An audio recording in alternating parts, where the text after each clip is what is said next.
Hello again, Taylor County. I'm Alex Renham, and I'm here with Curtis Hildebrant, running for Board of Education. Curtis, thanks for coming and being on the program. Glad to be here, Alex. Really Absolutely. Why don't we just start off telling us a little bit about who you are?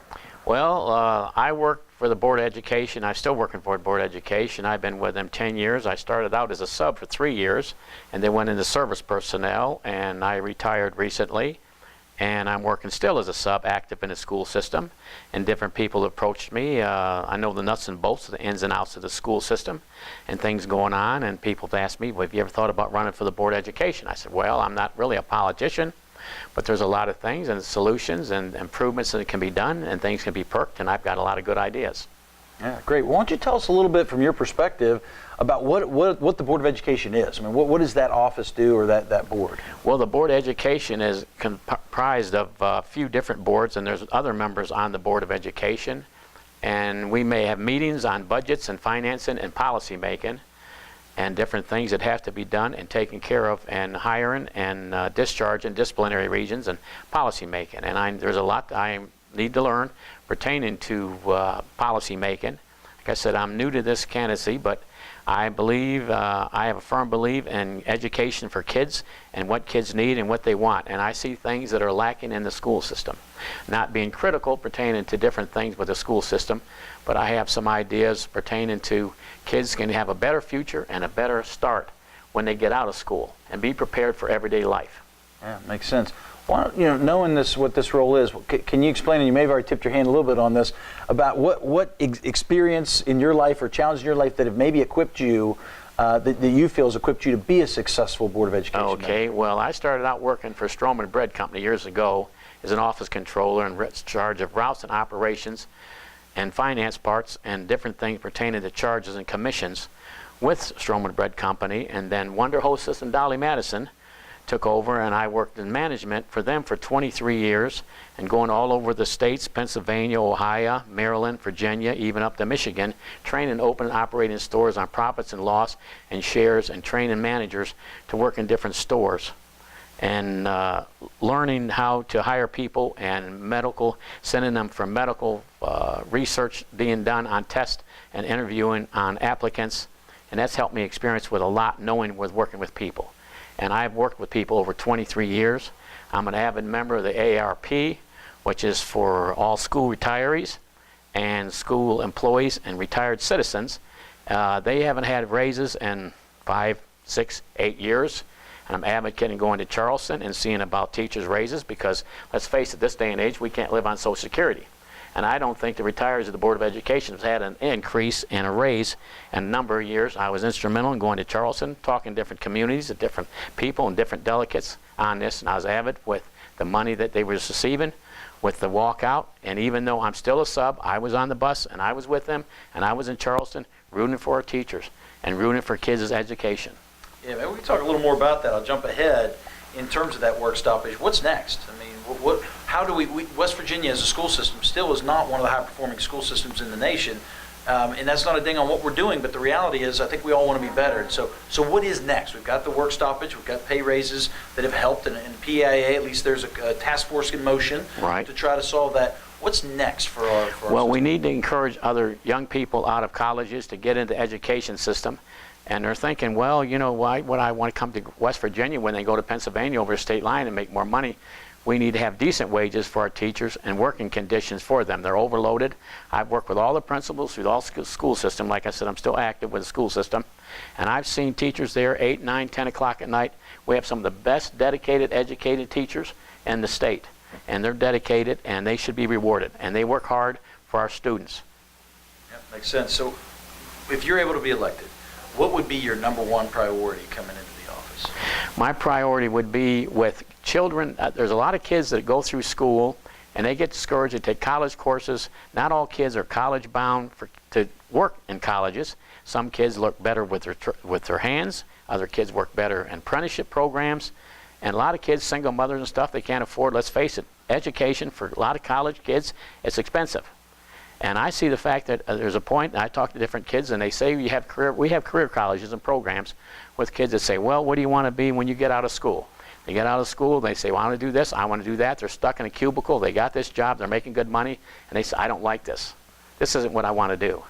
Kids need to have a stress the fact. We need to find out and have programs where kids are interested in knowing what their strengths are and what their weaknesses is. Not all kids can be rocket scientists. Not all kids can be scientists, marine biologists, and some kids were better off working on trades. And I'm for skilled trades because I've told I have 2 nephews that are in school, and I pound in their heads this very simple slogan. I tell them, I said, the longer you stay in school, the longer you stay, the bigger the pay. If not, you need to take a trade. No, there's no reason why kids should drop out of school. We need counseling. We need special programs for kids to learn, to be able to know that there's other avenues they can pursue. Because a lot of times they'll get into school, they start taking college courses, they get disgraced, they get disgusted, they start falling behind in grades. I don't get this, I don't understand this. Next thing you know, they say, I can't do this, and they quit. They need to know there's sponsorship, there's apprenticeships programs out there, there's pipe fitters, there's machinists, there's mechanics, there's industrial painting. There's millwright jobs there's out there, and some of these jobs pay pretty decent. They start out $10, $20 an hour. You get your journeyman's card.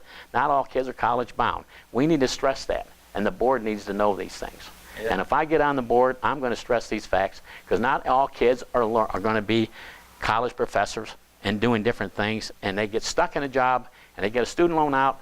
They spend $50,000, $70,000, $80,000. They get a job in a cubicle, and they say, this isn't what I want to do.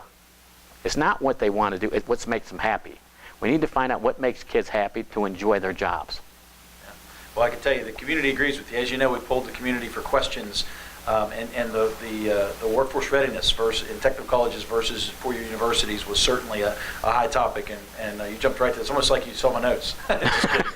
Hey, so that's your number one priority. If at the end of your tenure, whether it's one term or many terms or whatever it might be, if you're able to win, what would you like for people to look back and say, here's the legacy that Curtis Hildebrant has left behind at the Taylor County Board of Education? That kids have an alternative. They don't have to leave school. They don't have to quit school. They can have a good job and learn a job and be profitable about it. Because a lot of times kids will get out of school, they'll take college courses, they're making $17, $18, $20 an hour. They get in a job in a field and say, well, we're going to have this house, we're going to have a new car, the wife wants new furniture. Then they have problems. Next thing you know, they can't afford it, and they're scratching their head and saying, wow, I can't afford this. What am I going to do now? This is not taught in schools. Finances, basic finances, even checkbook balances, credit card handling, finances, it's not handled and it's not stressed enough. Yeah, makes sense.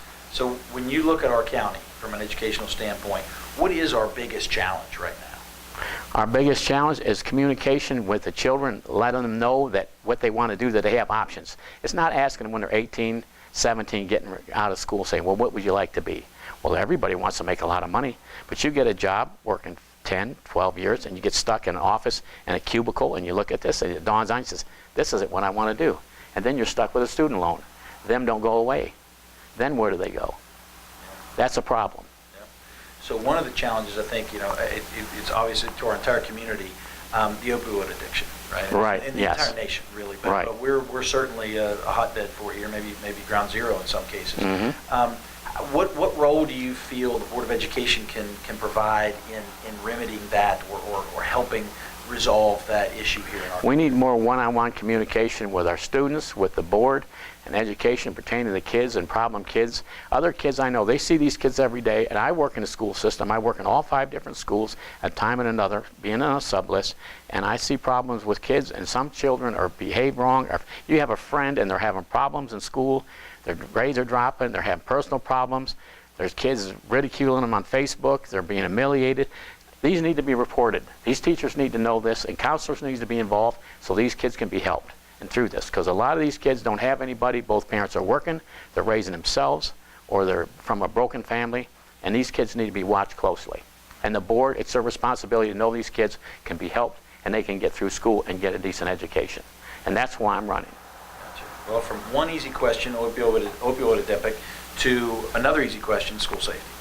We were at the event the other night, and, right. and even a young student there, a freshman, was asked, do you feel safe in school? And his response was, sometimes. Sometimes. So, he's got that over his head. He's thinking about that. That's affecting his education. So how can we as a county improve that to where they could say, I feel safe in school. School's a safe place for me. Right. Well, what we need is more communication with kids when they're talking, because kids, they'll vent anger and say, well, I don't like that teacher. I'd like to see that teacher. I don't hate that teacher. I like to beat that teacher in the head with a hammer. I'd like to do this, or I hate that teacher, or something.